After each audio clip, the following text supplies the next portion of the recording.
Hi, this is Shupriyo. So, looking at the sky, you might think that it's going to be a gloomy and a rainy day. But that doesn't mean that we have to be gloomy as well. So, you should be energized and ready to rock the week. So, today, what I want to talk to you about is basically the interview. So, many of you will be going to interviews, and many of you might already have been in various interviews. So, in an interview, what is the essential thing that can help you to crack it?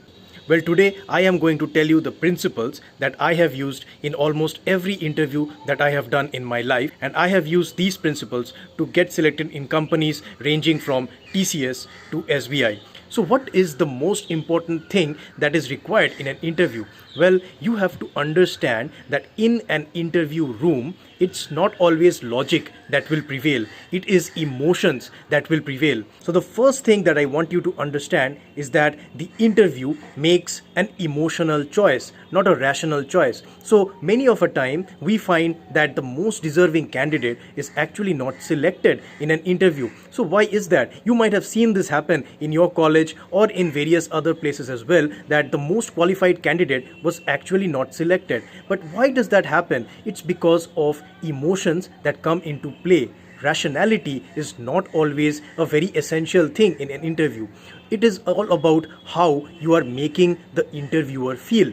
Just remember that when an interview is getting conducted, the interviewer might have already talked to many candidates. Sometimes it can be 50, sometimes it can be 500. So what happens basically in the interview room is that these people are sitting down and people are walking in. So all of the candidates, they are just walking in, they are greeting them, and then the interviewer is asking some questions and they are giving some answers to that interviewer.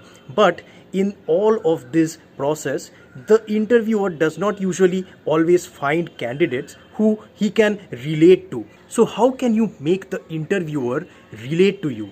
The most important thing you have to do is you have to tell your story.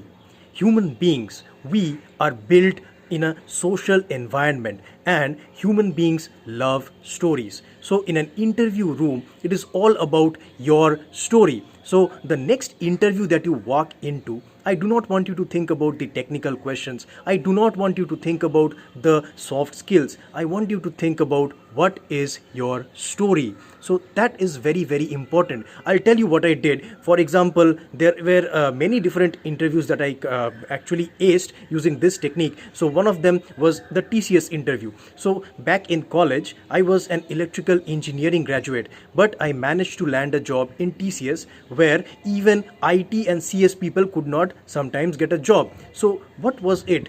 It was my story basically. So in that room, I conveyed to them that I am an underdog. So the story of the rise of the underdog, that is the angle that I went for. And in the SBI interview, for example, what I did was that I was also a non-commerce candidate, right? So many commerce candidates could not get through, but I, being an engineer, I could get through. So in that interview, I used the story of being passionate in finance, that I wanted to go ahead and serve in the banker to every Indian. So you have to draft that story, and it is most essential that this story should be authentic. So I am not telling you to make some make believe stories. No, that will not work. This story has to be about your life. So just think about it. When the interviewer is seeing all of these candidates and he's asking them questions and then they are answering him. So at that point of time, it becomes very routine and it becomes very monotonous as well for the interviewer. So you need to go ahead and bring a story with you into that room. अपना जो कहानी है, आपको वही कहानी उनको ठीक से बताना पड़ेगा, because this person might be bored of all of these technical jargons. Technical things are important, but that is not how we decide. That is not how we actually go ahead and get a job. You have to understand this. Please make sure that you do not feel that because I do not have technical knowledge, I cannot get a job. That is very far from the truth.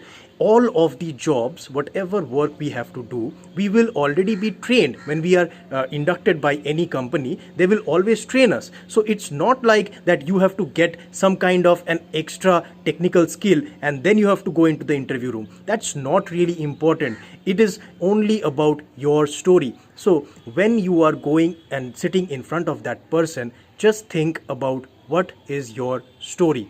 What is it that you are trying to get through this job? What were your life experiences that led you to that point that you are sitting down in front of this distinguished gentleman or lady who is taking your interview? And when they are talking to you, you are a human being.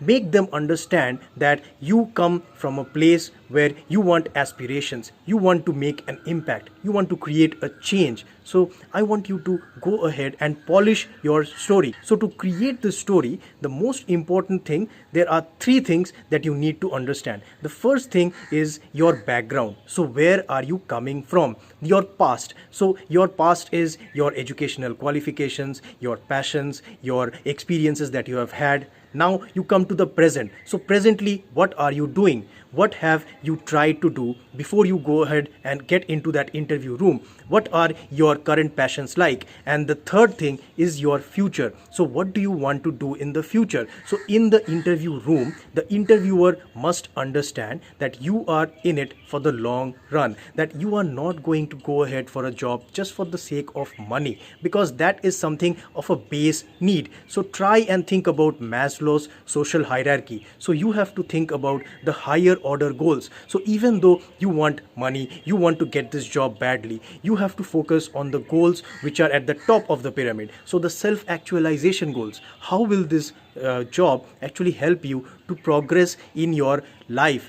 How will this job be actually helping you to grow into the fullest potential of you as a human being? So how can you reach your fullest potential through this job? How can this industry help to shape your life? So these are the questions, the answers to which you have to draft, and then you have to go and present it in front of the interviewer. So the RBI Grade B interviews are going on now, and I have made a lot of technical videos, but I firmly believe that it is not about your technical knowledge. It is all about the human story that you bring to the table. Remember that when the organization will be selecting you, you will be a representative of that organization. You are going to represent that organization. By extension, that whenever they are going to send you somewhere, you are going to be a part of that organization and present that organization to the world. So the interviewer must understand that your story is aligned with the story of the organization. So come from a base level, your story, and try to connect it with a wider story, the story of the organization, how you are going to help the organization take off, how you are going to impact the organization, what you will do in the society once you get that job. Many of these things, if you can wrap together and then present in front of the interviewer, then you will have a great interview. So if you have any doubts regarding your story, I want to know in the comments down below. You can put it and I will definitely help to shape your story. Remember, it's all about stories. If the interviewer loves your story, you get a job. If he does not love your story, you do not get a job. So do not go there thinking that you will be robotic and you'll be answering just question after question after question. No, that is not how it goes. You are going there to create an impact. You are going there to become the highest version of yourself, the self-actualized version of your soul. That is something that you need to reflect in front of the interviewer, and he will understand that, he will feel that. It's not only about rationality, it is about how you make the interviewer feel. If the interviewer feels that you are smart and you can be trained, then you will get the job. It's not about the knowledge that you have, but about the knowledge that you are willing to learn. So think about all of these things, and I hope that the next interview that you go in, you can present your story properly and the interviewer will fall in love with it. I wish all of you an awesome interview ahead, and if you want to know anything else, feel free to write down in the comments below and I will answer to every one of them. Thank you, and I'll see you in the next video. Bye-bye.